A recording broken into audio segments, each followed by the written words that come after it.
Bonjour à tous, j'espère que vous allez bien, c'est Liam et on se retrouve aujourd'hui pour notre deuxième coup de cœur. Ce que je vous propose, c'est de laisser la parole à Nicolas qui va nous présenter son Daniel Défense V7S. Et je le laisse de ce pas se présenter et nous présenter son arme. Je m'appelle Nicolas, j'ai 25 ans et je suis tireur sportif depuis 2 ans. Ma première arme, c'est un Glock. Je voulais avoir un Glock, pas forcément en première arme, mais l'occasion s'est présentée de l'avoir à bas prix. Donc j'ai acheté d'abord un Glock 17 Gen 4. Et ensuite, je voulais une AR-15 et Daniel Défense, c'était selon moi l'entreprise la plus connue dans le domaine de l'AR-15. Donc c'est pour ça que j'ai acheté une Daniel Défense. En fait, la vérité, c'est qu'à l'armurerie Giraud, il y avait une M4 Colt qui était d'une finition absolument horrible. Elle faisait vraiment jouer.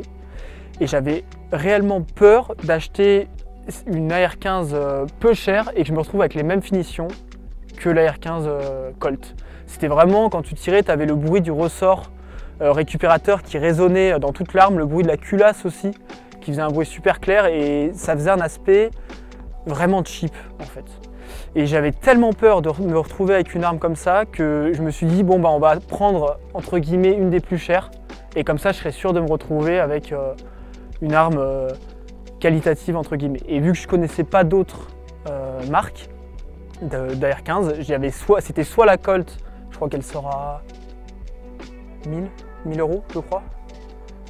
Ouais, c'est vraiment, ou alors c'était soit ça, soit la Daniel Défense à 2000, moi je l'ai payé 2700 euros quand même. J'en suis très satisfait. À chaque fois que je vais tirer, je suis content de savoir que je possède cette arme. Je suis content de faire tirer d'autres tireurs qui sont intéressés par cette arme, pas forcément cette arme, mais par cette marque, parce que c'est une marque qui est quand même connue. Et donc du coup, j'ai pas eu de mauvais retours, il n'y a personne qui m'a jamais dit, alors je sais pas si c'est par politesse ou pas, mais que c'était une mauvaise arme, sauf toi.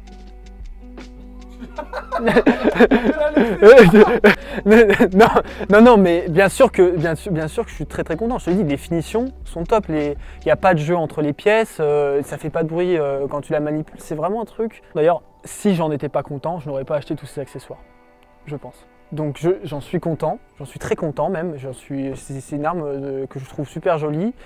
J'ai monté dessus une Olight Odin GL M.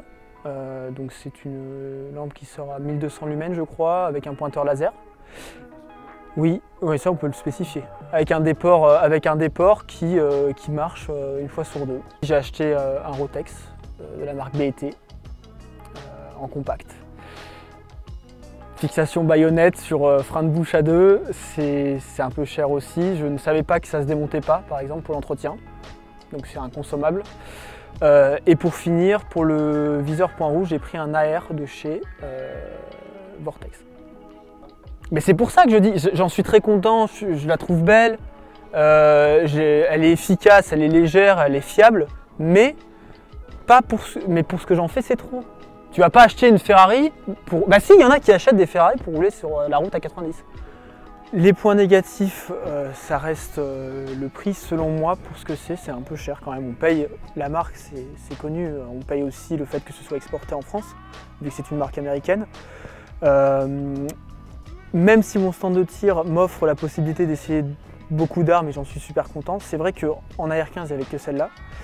J'ai pu essayer par la suite une Alpenarm qui a un canon de 10,5 pouces et pour l'utilité que j'en ai, c'est vrai que je pense qu'elle m'aurait suffi pour ce que j'en fais en tout cas, même si je suis extrêmement content d'avoir une Daniel Défense. C'est toujours un plaisir, vu que c'est une marque qui est reconnue, les gens veulent tirer avec, ça me fait toujours plaisir de faire tirer les gens et j'ai jamais eu un seul mec qui était déçu d'avoir tiré avec ça.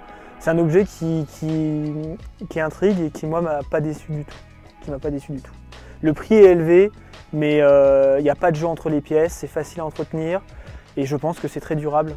Pour conclure, je trouve que c'est comme tout, on paye un peu la marque, mais en tout cas elle me satisfait totalement. C'est vraiment une arme que j'aime utiliser, elle est jolie à regarder, elle est agréable à tirer.